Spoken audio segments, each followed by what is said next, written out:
This is one of the pistons that comes in your Fuel Moto 107 motor upgrade kit, and there's a few things I'd like to point out. The direction of the piston, the larger cut here for the valve is going to be your intake. The smaller cut over on this side is for the exhaust. Now before I use this, I'm going to clean it up with some electrical contact cleaner. This is an absolutely beautiful, beautiful piston. It almost looks like jewelry to me. And we're going to get it cleaned up. We're going to get some rings put on it.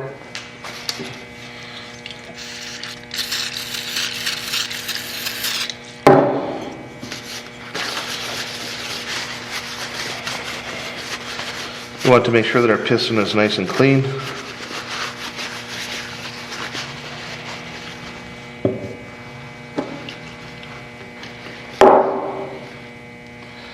Also the rings.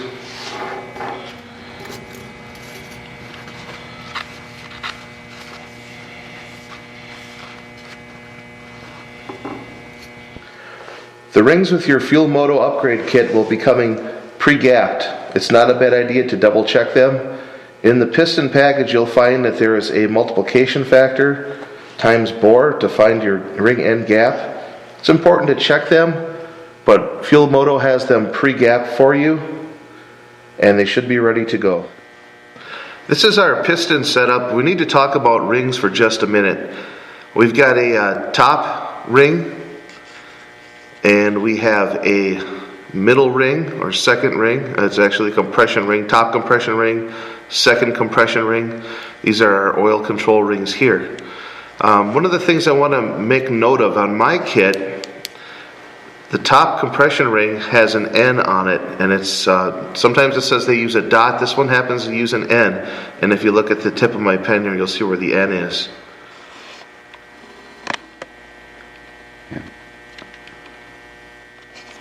Okay, here's the end. You'll notice too that on the inside of the top of this ring there's a bit of a bevel. Now if we look down here at this crude drawing that I have on this blue paper, you can see that there's the top ring, the end faces up, and here is a drawing of what the top of the ring is going to look like. Here's the up arrow, the outside is square, the inside top is going to have the bevel on it.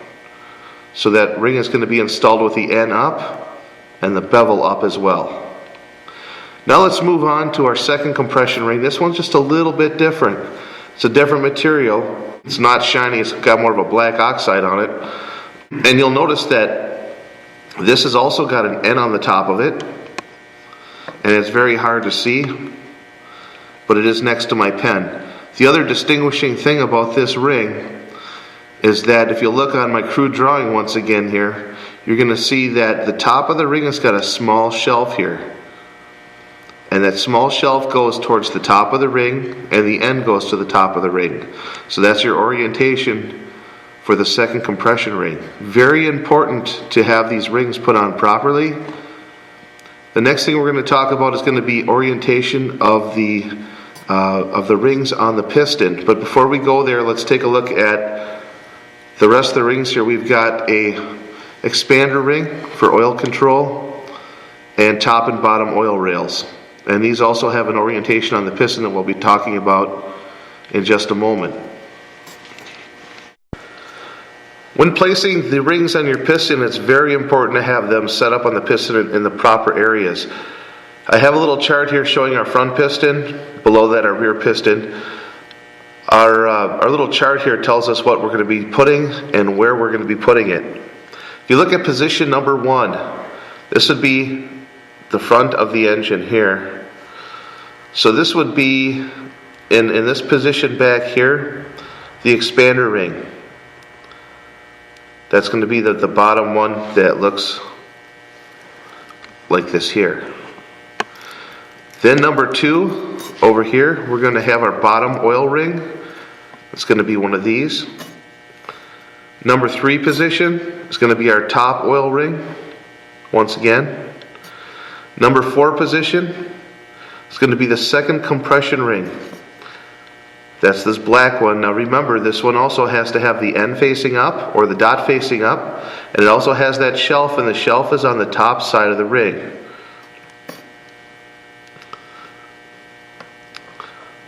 And then number 5 is going to be back over here in the number 1 position. 1 and 5 share the same position. It's going to be our top compression ring. Remember, the top compression ring, going to be orientated like this, has got the N or the dot up, and it also has a chamfer on the top inside edge. The same thing is for the rear ring, except that the positions change just slightly. The rings for the rear piston go as follows. Number 1 position is the expander ring. That's this one. We're going to set it like that. The bottom oil ring is going to be in the number 2 position over here. So that one would actually go over this way, but underneath the expander ring. Number 3 position is going to be the top oil ring. We're going to put the gap over that way towards number 3. Number 4 is going to be the second compression ring. Remembering to keep the dot or the N towards the up. And that's going to point down towards the number 4 position.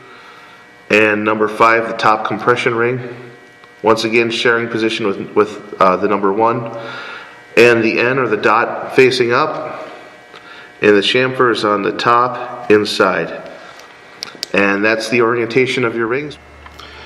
We're going to go ahead and install the rings. I've marked on my piston the 1, 2, 3, 4, and 5. This is going to be my front piston. One of the ways you can tell if the piston is, the orientation of the piston, is that the intake valve is always going to be larger. And of course the intake valve on the front piston is going to be at the back. The intake valve on the rear piston is going to be towards the front, because remember, the intake is towards the inside of the engine, and that's going to be the orientation of the pistons. Now, we're going to take our expander ring. It's going to be at position 1. So I'm going to go ahead and I'm going to place that on the piston. And I'm going to make sure that my gap is at position 1. And we are there. Now the bottom oil control ring has to go to the bottom of the expander.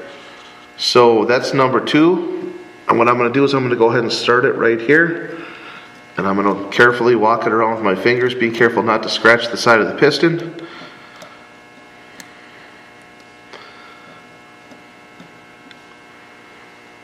I'm going to pick this up for just a minute and I'll put it right back, because my ring has decided to try to go towards the top rather than the bottom. Now number 3 is going to be our top oil control ring. So I'm going to start over at number 3 and I'm going to carefully walk this around the piston, being careful not to scratch anything. And now the gap for that is at number 3. Number 4, the second compression ring, is going to be towards this area here. So I'm going to start it very close to where I want it to be. Now there's a couple different ways that you can install these rings. You can use a ring installer. You can do it by hand if you're very careful. I don't happen to have a ring installer handy that works with this size, so this is going to just be the way I'm doing it today. Now number 5 is going to go in this position here. I've got my gap for 4 lined up over here. I'm going to double check once again, make sure I don't put this piston ring in upside down. There's my N, my chamfer's towards the top.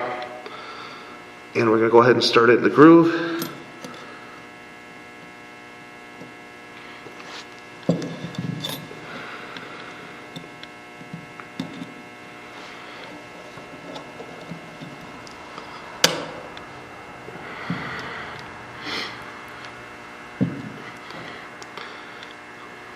And that's the piston rings. After you've got the rings on the front piston, put the rings on your rear piston, following the chart we showed you earlier. Here's my rear piston, and I like to draw on the top with a marker. I can easily wipe this off later with some contact cleaner.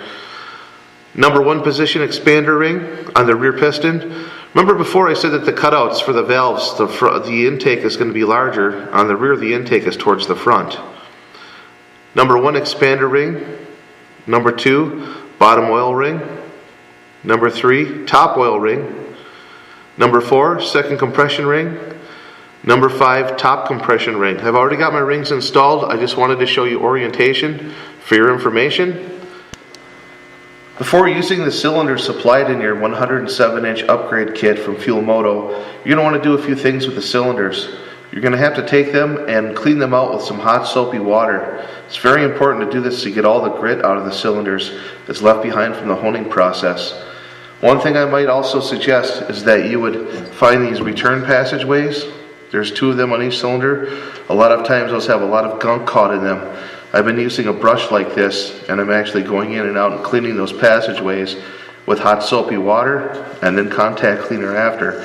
You need to make sure those are clean because that's where your return oil comes from. Now, after you've cleaned these up in hot soapy water and thoroughly dried them, you're going to want to use a contact cleaner, something like this, and a clean blue paper towel, and you want to go on the inside of your cylinder and wipe it, and it should come out clean. If there's any kind of residue on the towel that you wipe the cylinder with, there's still something left inside that needs to be cleaned out. So until the jugs are this clean, when the paper towel comes out, they're not ready for use. When they are cleaned up, as these 2 are, they're ready to lubricate, and we'll be ready to insert some pistons in them pretty soon. We have the engine ready for the piston assembly. You can see that I've got these studs protected with some corrugated tubing. We're going to install our piston on our rear rod.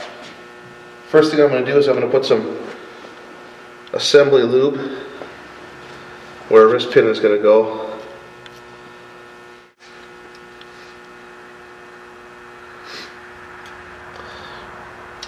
Remember the orientation of the pistons, that the intake is towards the front of the engine.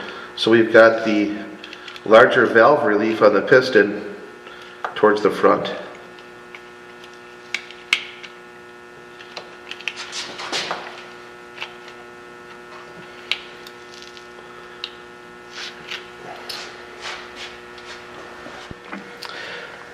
Putting the wrist pin locks in the piston can be a real problem. The normal tools that they use don't always fit because the inner diameter is different on the wrist pins on these pistons. So what I found the best way is, and I know a lot of people have problems doing this, is to install it with a screwdriver and a plastic wedge. Here's the orientation of the clip that I like to start off about right here. And what I'll do is I'll start this bottom part of the clip into the area that it sits in, into the groove. And what I'll do is I'll hold it with my thumb, take my screwdriver, and I'm going to roll this in so that it locks in the bottom. What you're going to find then is that the ring is sitting at an angle like this, with the 2 pieces locked into the bottom of the ring. This will be up against the shelf. When the ring is in this position, these are already locked in.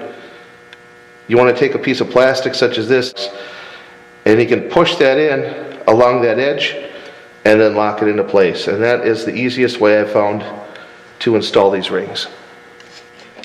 What I'm going to do is put the clip on this rear piston, and what I have is one opening almost at the very bottom. The other opening of the clip is next to this little miniature opening on the side of the piston. What I'm going to do is I'm going to take my screwdriver and I'm going to come in this way. I'm holding this with my other thumb, and I'm going to get that clip open end in first.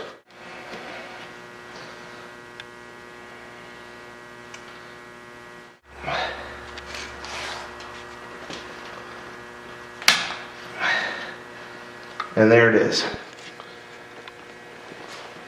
I've got the front connecting rod lubed up already.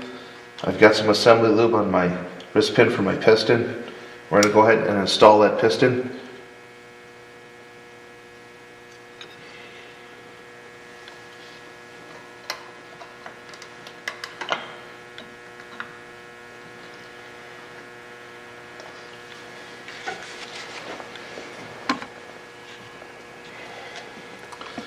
Now we'll install the Circlip.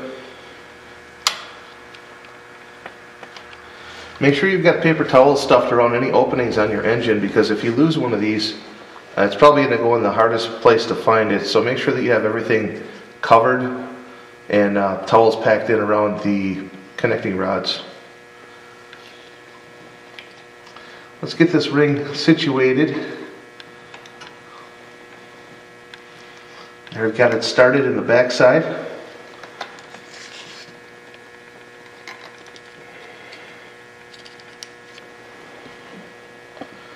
And I'm going to hold it with my thumb over here. And I'm going to try to walk the side in on the bottom where it's open. And I've got it at least started.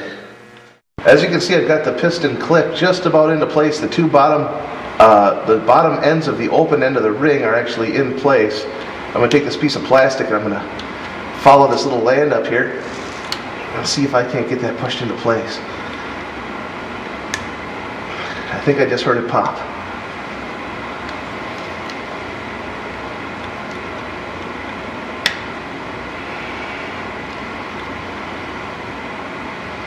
And I'd say that's good. Double check it, back and forth. Oh, that's a nice tight fit. Getting ready to place the cylinders onto the cylinder deck. The first thing we want to remember to add to the engine is going to be this oil control ring that goes over this dowel. And we'll push that right down onto the cylinder deck. Like everything else in the engine build, make sure that this is as clean as you can possibly get it. Make sure that your hands are clean while handling parts. The next thing we want to do is check our rings, and we'll be doing that in just a moment. Before installing the cylinder, there's a few things we're going to want to do. With these pistons, sometimes they're very difficult to get into the cylinders with the rings and things like that, and an ordinary ring compressor sometimes just won't do it. So I'm going to show you an alternate way to get these pistons in without a whole lot of trouble. The first thing I'm going to do is I'm going to use some spoke wrenches, and you can use just about anything, two things that are the same size. Slide them underneath the piston for a piston stop. I'm going to go ahead, I've got the rear one in already. I'm going to go ahead and slide this one in the front in.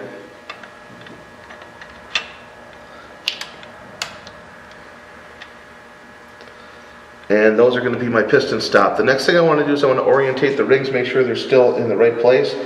The expander ring's got to be at 1.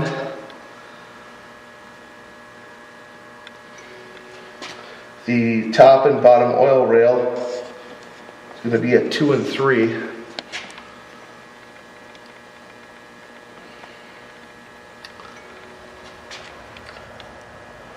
The second compression ring is going to be at 4. Right over here, and the top ring is going to be at 5, which is right over here. We'll get that moved over. We're going to oil our rings up. We're going to oil up our cylinder and put on our bottom O-ring, and then we'll get ready to slide it on. We're just about ready to install the rear cylinder. This is our O-ring that seals up the bottom of the cylinder to the cylinder deck. We'll go ahead and roll that on. And then that's ready to go. Some 20W50 motor oil to lubricate that bottom of the cylinder.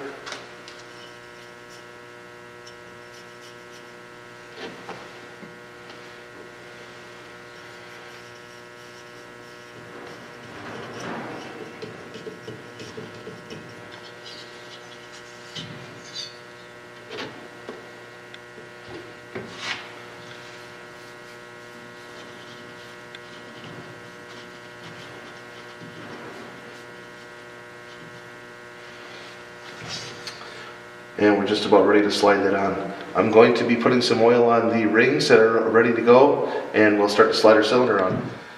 Alright, I've already lubricated the sides of my piston. I've lubricated the rings, 2050 oil. I also put a little bit on the threads for assembly later.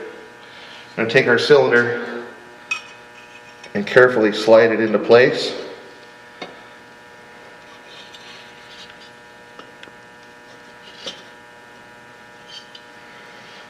At this time we need to find a way to get the rings in. And what we're going to do, we're going to use some popsicle sticks. These actually come from dilly bars. And we're going to use these to help push the rings in. Got some smaller ones as well.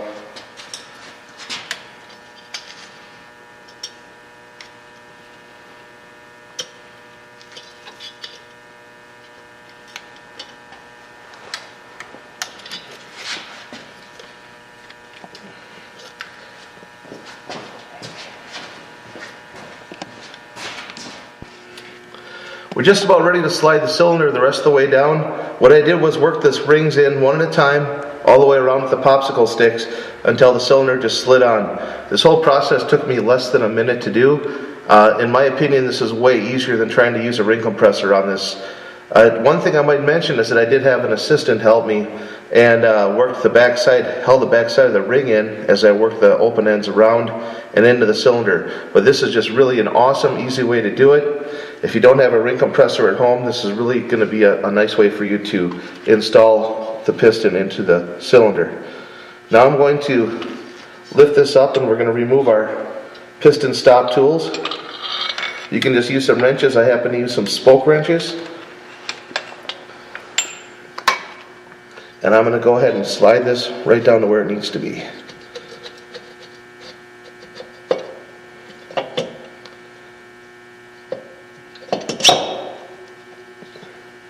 And that's that.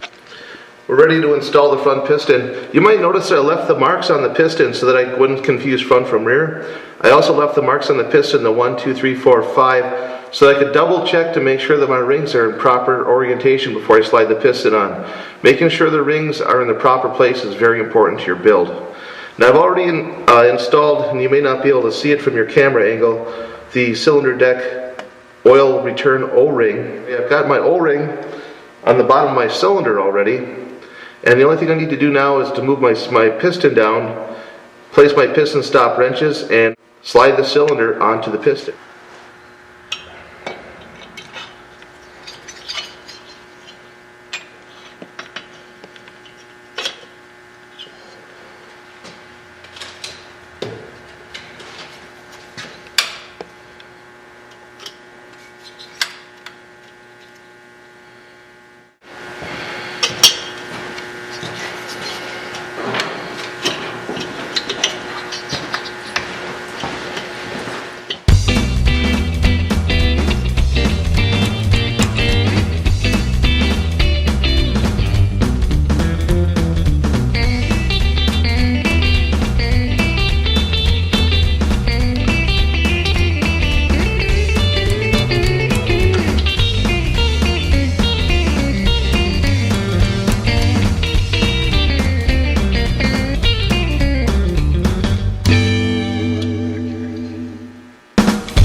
The rings and the piston slid into the bottom of the cylinder.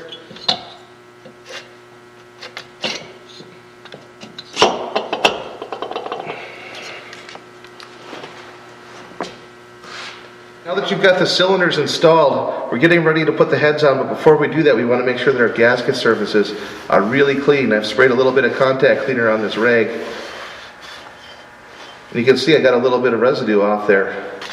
So we're going to wipe it off again. It's a little cleaner now.